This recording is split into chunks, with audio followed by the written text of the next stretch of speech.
Այստեղ ներկայացված են Նարսես Կարապետյանի եղբոր Զոհրաբ Կարապետյանի քանդակները, որոնք նվիրել է Թանգարանի, որպեսզի ես ներկայացնեմ։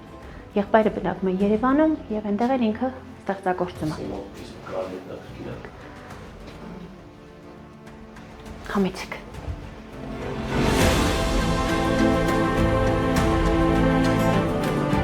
Այստեղ գտնվում է նկարչի տան այն հատվածն է, այսպես կարող եմ ասել, արվեստանոցն է, որտեղ եւ ծնվել են գրեթե աշխատանքների 70%-ը։ Մեր նկարչի ծնվել է 1948 թվականին հունվարի 18-ին Մարտունու շրջանի Մադինագյուղում,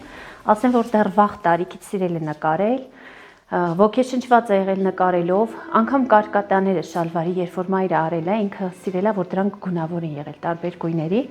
Առաջի վրձիները եւ ներկերը, երբ հայրը գնել է որդու համար, ինքը որոշել է, որ անգամ կոշիկները կարելի է ներկել եւ որի համար նախատել են եւ ծեծել են իրեն, որ փչացրել է ներկերը, բայց քանի որ ինքը սիրել է գույները եւ կյանքի գույները,